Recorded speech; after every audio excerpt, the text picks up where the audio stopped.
चलो આગળ બે રેખાઓને દોરવાના પ્રકાર. છેદતી રેખાઓ. જો એક રેખા PQ અને એક રેખા RS ઓ બિંદુએ છેદે એટલે એક છેદતી રેખાઓ, અને બીજું છેદતી ન હોય તો એકબીજાને સમાંતર રેખા એટલે કે PQ અને RS એકબીજાને સમાંતર. સમાંતર રેખાઓના ભિન્ન બિંદુઓ પર લંબ દોરવામાં આવે એટલે કે જો અહીંયા અને અહીંયા એક લંબ દોરવામાં આવે, આ પ્રકારનું લંબ દોરું. બીજો પણ એક અહીંયા લંબ દોરું. તો આ બંને લંબ દોરવામાં આવે તો દરેક લંબની લંબાઈ સમાન હોય, એટલે કે આ લંબ અને આ લંબની લંબાઈ સમાન હોય છે, અને જે આ લંબાઈ મળે એ બે સમાંતર રેખાઓ વચ્ચેનું અંતર કહેવાય છે. ક્લિયર? આગળ પૂર્વધારણા 6.1. આગળ દાખલામાં પૂર્વધારણા 6.1 આવું આવેલું એટલે ધ્યાન રાખજો. જે કિરણનો ઉદ્ભવ બિંદુ રેખા પર હોય, દાખલા તરીકે હું આ ઓ બિંદુ છે એનું મોઢું એક કિરણ OC થાય અને એક કિરણ OB થાય, બરાબર, અને એક કિરણ OA થાય. એટલે કે જે કિરણનો ઉદ્ભવ બિંદુ રેખા પર હોય તેવા કિરણ અને રેખાથી બનતા બંને ખૂણાઓ એટલે કે આ બંને ખૂણાઓનો સરવાળો 180 થાય. BOC એક રેખા છે, OA સામાન્ય ભુજ છે, તો ખૂણો AOB વત્તા ખૂણો AOC બરાબર 180 થાય છે, જેને પૂર્વધારણા 6.1 કહે. પૂર્વધારણા 6.2 યાદ રાખજો. બે આસન કોણ છે એનો સરવાળો 180 આપેલો છે, એટલે એક સરવાળો 180.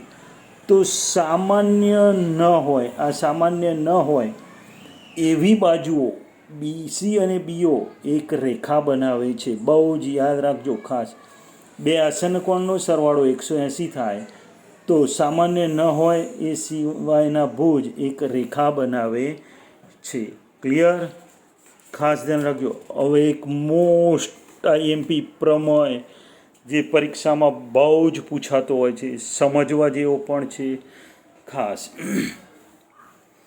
પરસ્પર છેદતી રેખાથી ધ્યાન રાખજો. એક આ અને આ બે છેદતી રેખાથી હવે તમને ખબર છે કેટલા ખૂણા બને, તો પરસ્પર છેદતી રેખાથી બનતા અભિકોણો સમાન હોય છે. ક્લિયર? આ વસ્તુ તો પરસ્પર છેદતી રેખાથી બનતા અભિકોણો સમાન છે. પરસ્પર છેદતી રેખા AB અને CD કેટલા ખૂણા બને? 1 2 3 4. છેદતી રેખાથી 4 ખૂણા બને. હવે જો અહીંયા કયા કયા સંબંધો થાય, તો એક તો સામસામેના પહેલો ને ત્રીજો ખૂણો લઈએ તો એની વચ્ચેનો સંબંધ તો કે અભિકોણ. બીજા અને ચોથા વચ્ચેનો સંબંધ તો કે અભિકોણ. બીજો એક સંબંધ પણ પ્રસ્થાપિત થાય. જો આ હું ભૂલી જાઉં તો વાય બનતો હતો. હવે યાદ રાખજો, વાય માટે કયો આપણે કહેલો સંબંધ? આસન્ન કોણ. પણ અહીં આસન્ન કોણ શું બનાવે છે? એક કિરણ રેખા પણ આવેલા છે, માટે આનો સંબંધ પૂર્વધારણા 6 મુજબ 6.1 મુજબ રૈખિક જોડનો. તો 1 અને 2 વચ્ચેનો સંબંધ એટલે કે OA સામાન્ય કિરણ હોય અને આ બે વિરુદ્ધ કિરણો અથવા એક રેખા પર આવેલા હોય તો 1 અને 2 વચ્ચેનો સંબંધ રૈખિક જોડનો. સેમ આ કિરણ ભૂલી જવું તો 2 અને 3 વચ્ચેનો સંબંધ પણ શું થાય? રૈખિક જોડનો. ચલો હું આ વસ્તુ ભૂલી જાઉં એટલે કે આ ભૂલી જાઉં, યાદ રાખજો. તો 3 અને 4 વચ્ચેનો સંબંધ રૈખિક જોડ કહેવાશે. આ આકૃતિ ભૂલી જાઉં તો આ કિરણ બને તો 1 અને 4 વચ્ચેનો સંબંધ પણ રૈખિક જોડ કહેવાશે. ક્લિયર? હવે આ બંને વચ્ચેના સંબંધનો ઉપયોગ કરી અને અભિકોણો સરખા છે એવું સાબિત કરવાનું છે. તો આપણે જો AB CD O બિંદુમાં છેદે છે એટલે પક્ષ કહીશું. રેખા AB અને રેખા CD O બિંદુમાં છેદે છે. તો અહીંયા યાદ રાખજો, સામસામેના ખૂણા ખૂણો AOC અને ખૂણો BOD એનો સંબંધ શું? અભિકોણ છે. બીજો ખૂણો AOD અને ખૂણો BOC એનો સંબંધ પણ અભિકોણ છે. આ સંબંધ જે છે એને સાબિત કરવાનું છે, એટલે સાધ્ય કરીશું. તો તો AOC ખૂણો અને ખૂણો BOD સરખા છે. આ પહેલું સાધ્ય. બીજું સાધ્ય, ખૂણો AOD અને ખૂણો BOC સરખા છે, એ સાધ્ય બીજું. હવે સાબિતી ખાસ બહુ જ અગત્યની, બહુ જ સહેલી સાબિતી છે. સમજીએ તો એક દાખલો ગણતા હોય એવી જ છે.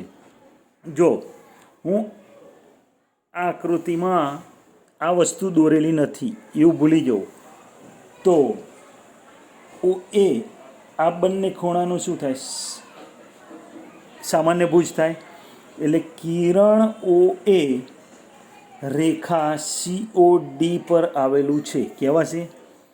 કિરણ OA રેખા COD પર આવેલું છે. તો અહીંયા આ બે ખૂણા વચ્ચેનો સંબંધ શું? ખાસ ધ્યાન રાખજો. પહેલી લીટી આવી લખી, કિરણ OA રેખા COD પર આવેલું છે. તો સંબંધ ખૂણો AOC વત્તા ખૂણો AOD બરાબર 180°. પૂર્વધારણા 6.1. આને પરિણામ 1 કહેવાશે. ખાસ ધ્યાન રાખજો. આને પરિણામ નંબર 1 લઈશું. ક્લિયર? ચલો બીજું કયું કિરણ? હવે જો ભૂલી જઈએ આપણે, હવે આ કિરણ ભૂલી જઈએ. સિક્વન્સમાં જ જજો એટલે યાદ રાખજો. પહેલાં આ ભૂલે, હવે આ ભૂલીએ. તો આ કિરણ ભૂલી ગયા તો OD, કિરણ OD અને રેખા કઈ? AOB. એટલે કિરણ OD રેખા AOB પર આવેલ છે. થાય. તો બીજો અને ત્રીજો ખૂણો, ખૂણો AOD બીજો ખૂણો અને ખૂણો BOD ત્રીજો, એ બંનેનો સરવાળો 180° થાય. પૂર્વધારણા 6.1. અને એને આપણે પરિણામ નંબર 2 આપીશું. ખાસ ધ્યાન રાખજો. એને પરિણામ નંબર 2.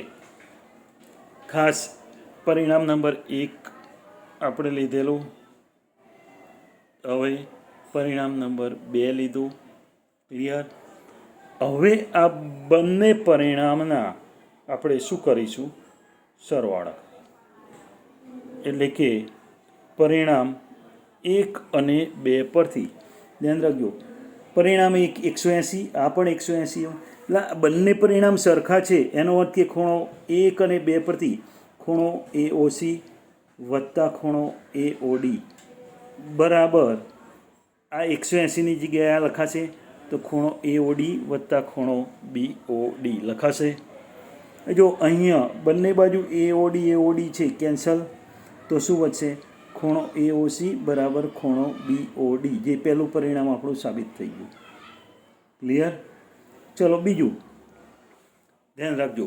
હવે સિક્વન્સમાં એક ભૂલી ગયા, બીજી આ ભૂલી ગયા હતા. પહેલાં આ ભૂલ્યા, પછી આ ભૂલ્યા, હવે આ ભૂલી જઈએ. તો ભુજ AB પર રેખા COD પર છે. એટલે કે કિરણ AB રેખા COD પર છે. તો ત્રીજા અને ચોથા વચ્ચેનો સંબંધ રૈખિક જોડ થાય. એટલે કે ખૂણો BOD વત્તા ખૂણો BOC, ખૂણો BOD વત્તા BOC બરાબર 180. પૂર્વધારણા 6.1. પરિણામ નંબર 3. હવે બીજું પરિણામ આ હતું અને ત્રીજું આ 180 બરાબર 180 સરખાવો. તો ખૂણો AOD વત્તા ખૂણો BOD બરાબર આ 180ની જગ્યાએ શું લખાય? ખૂણો BOD વત્તા ખૂણો BOC. BOD કેન્સલ થઈ ગયા. એટલે આપણને શું મળશે? ખૂણો AOD બરાબર ખૂણો BOC મળે છે. ક્લિયર? ચાલો આ જ પ્રમેય આપણે નામ બદલીને લખીએ તો, આ જ પ્રમેયને આપણે નામ બદલીને લખવું હોય તો આપણે એ જ પ્રમેય લખીએ છીએ. નામ બદલીએ, શું બદલાય? નામે. ખાસ ધ્યાન રાખજો. પરસ્પર છેદતી રેખાથી બનતા અભિકોણો સમાન છે. અમે AB અને CD O બિંદુમાં છેદતા હતા, એની જગ્યાએ PQ અને RS O બિંદુમાં છેદે છે. કહીશું તો કયા? પહેલો નતીજો ખૂણો, પહેલો ખૂણો કયો બનાવો? પહેલો ખૂણો ખૂણો POR અને ત્રીજો ખૂણો QOS અભિકોણ કહેવાશે. ચલો બીજો અને ચોથો અભિકોણ થાય. બીજો ખૂણો ખૂણો QOR અને ખૂણો POS એ પણ અભિકોણ થાય. આ પહેલો ખૂણો તો ઇક્વલ તરીકે લખીએ તો ખૂણો POR બરાબર ખૂણો QOS, બીજો ખૂણો QOR બરાબર ખૂણો POS થશે. સાબિતી સેમ. આ ભૂલી ગયા. કિરણ OR રેખા POQ પર છે. કિરણ OR રેખા POQ પર છે. તો પહેલા ને બીજા વચ્ચેનો સંબંધ રૈખિક જોડ એટલે ખૂણો POR વત્તા ખૂણો QOR બરાબર 180. પૂર્વધારણા 6.1 પરિણામ નંબર 1. ચલો બીજું અહીં ભૂલી ગયા. તો કિરણ કયું? કિરણ OQ.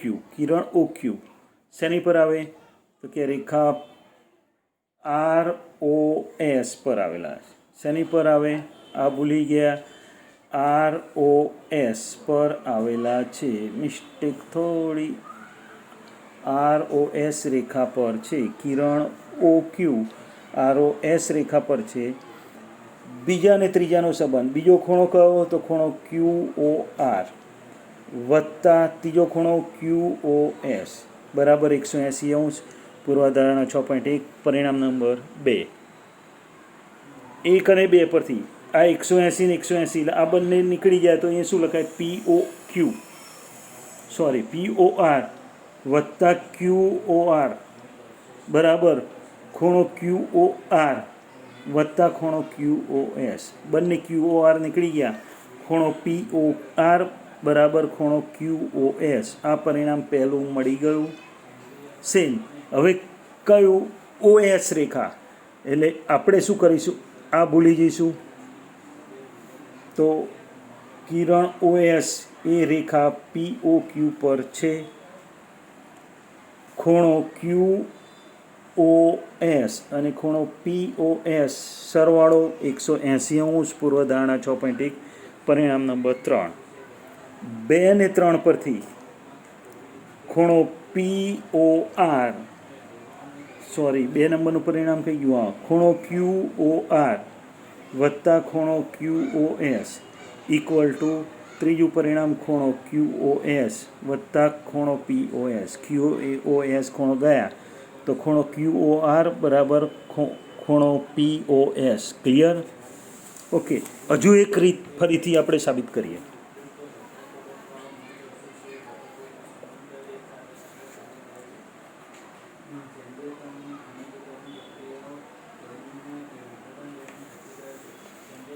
જો પરસ્પર છેદતી બે રેખાથી બનતા અભિકોણો સમાન છે.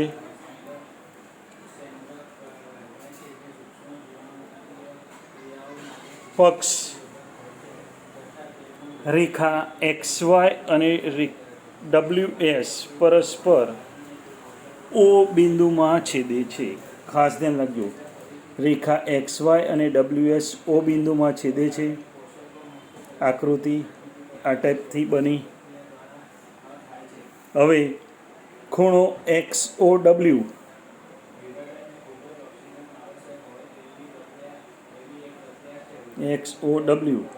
અને ખૂણો YOS અભિકોણ છે. ખૂણો WOY અને ખૂણો XOS પણ અભિકોણ છે. ખૂણો XOW બરાબર ખૂણો YOS, ખૂણો WOY બરાબર ખૂણો XOS અભિકોણ થાય. કિરણ આ કિરણ એ કરીએ આપણે તો OW એ રેખા XOY પર છે. એટલે ખૂણો XOW વત્તા ખૂણો WOY બરાબર 180.